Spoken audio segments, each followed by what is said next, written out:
You were leading both Peet's and Starbucks at the same time? Well, let's see. The company owned both of those, you know, as well as these other offshoots, some of which were separate companies, some not. But Peet's had to succeed. If Peet's didn't succeed, the whole thing went under. Yeah. And so now at this point, Howard had to leave, correct? To start his ill... Well, let's see. Howard left, as I recall, in 1986 to do Il Giornale. I was leading up to that. When we started to acquire Peet's, we went into his stores and saw, we had discontinued the coffee bar part of our stores.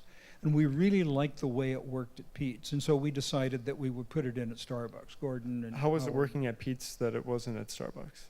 What was working at Peet's that wasn't? Well, we had stopped it because during this frost.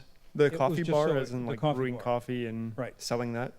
Right, so we had stopped it. We did not serve a cup of coffee just at Starbucks. Beans. But we did at Peet's. So, but we noticed at Starbucks that that we liked what the coffee bars were like. So we built a store in 1984, kind of simultaneous, in Seattle, simultaneous with the acquisition that had a coffee bar in it.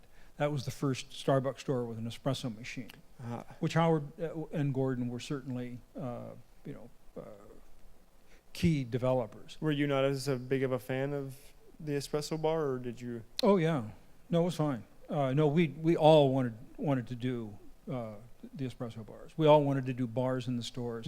Espresso was beginning at that time, so it wasn't a big discussion.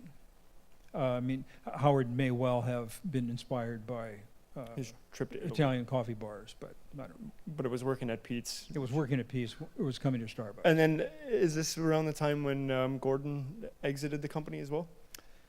It was a little bit later. Well, actually, not long after Howard left, Gordon decided he wanted to sell,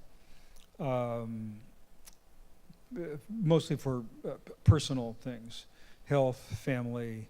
He and his wife had lost a set of twins, and he had Red Hook. It was just time to take some time off for him. Mm-hmm. So I went looking for who my next partner was going to be. I certainly didn't have the money to buy him out. And after talking to investment bankers and VCs, and I decided that it wasn't really what I wanted to do. Basically, the offer from VCs, we had a couple of different ones. You were getting offers from VCs at this point? I'm sorry? You were getting offers from venture capitalists at this point? Yeah, when I was looking for the next thing, if you look at the unit economics of a coffee store at that time, they were very favorable. So we had one offer led by American Venture Partners, who were really retail specialists at that time. And then another from, I can't remember who led that. First Interstate Capital was in it. But in any case, they both, some more directly than others, said, okay, we'll give you both big checks. Gordon, you retire. Jerry, they didn't say it in this way, but don't get in the way, okay? And we'll hire a big time guy and we'll roll this sucker out and we'll all get rich. And I just said, man, geez, I'm, I don't know, 44 years old or something. Do I want to retire? I don't think so. So Jane, my wife, and I said, I had the idea, so why don't we sell one of these companies and focus on the other? So this is where you decided to sell one brand and keep the other one? Right.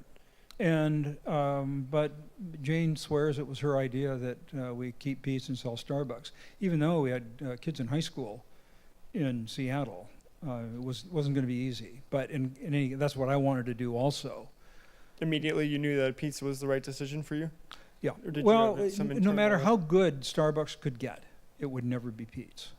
As far as coffee goes, or the brand as a... Well, as far as coffee goes. I mean, branding's is a different thing. I mean, I don't think Peet's was a particularly strong name, but it would be idiotic to change it. And so once you've decided now to sell the company, what happens? So I called one of Howard's investors, and the chief of staff and I had lunch, and I said, well, I'm thinking about selling Starbucks. And he said, okay, I'll get back to you. And then, of course, they immediately got Howard involved, and Because he wanted to buy Howard. Howard wanted to buy Starbucks, Yeah. correct? well, it was a stronger name. It was established in the community. Roasting came with it, which they clearly had to face. Mhm. I mean, it was a natural fit. And on that day where all the paperwork was signed, can you take us back to that day or what you're feeling? Well, it was, signing the deals are always anticlimactic. Everybody gets in the room. Howard gave me a pen, a nice fountain pen, which I used to use all the time. A Starbucks pen, or was it just a Pardon me? nice pen? Well, no, it was a fountain pen, which I used in those times. It was, no, Gordon gave me that one. What did Howard give me? A Waterman. And so, I mean, we signed it, shook hands. No animosity or anything? Oh, no, not at all. And then once you take over Peet's, what does life become like for you? Well, it was fabulous. I took, Jim Reynolds, who took care of coffee and, general manager, and my head of HR operations, Judy Davis, stayed and moved to the Bay Area. So I really had a strong staff. I kept an office in Seattle, kept the kids in school in Seattle, and on it went. So from building Starbucks all the way up to now, what is your position at Peet's? President, and majority owner. But after buying Gordon out, I owned 55 or 60% of the remaining company. And then you just became planning for the future of Peet's, I guess? Yeah, well, we, with the money, we built a new roasting plant and opened 2 stores, and just kept going. Kind of a store a year. Organic growth. I mean, Starbucks being so aggressive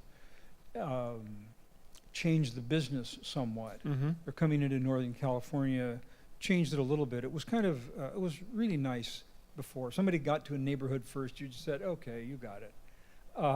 But Starbucks wasn't quite that nice. Yeah, they were They very just, aggressive. open across the street. So the whole thing became more competitive, and there was some fallout for sure. But the other thing was Starbucks IPO. So everyone's thinking, oh, well, if Starbucks is worth this, then we must be worth this. So what are you going to do, Jerry? Did you guys eventually go towards the IPO? Well, eventually, Peet's? but it became clear that we would have to keep, because we weren't worth that much, in my view. Yeah. Whatever the extrapolation was. So we had to start paying attention to that, and had to defend ourselves. So Starbucks started in San Francisco, I think in I'm pretty sure it was 92. I believe that was the same year they went public. So in 92 and 93, we opened quite a few stores, but we'll congratulate ourselves for opening them within our perimeter. Coffee Connection on the East Coast tried to branch out. I mean, he's in Boston, but he opened a store in Great Neck, New York, which to me was wacky, because you're stretching supply, you're stretching management. So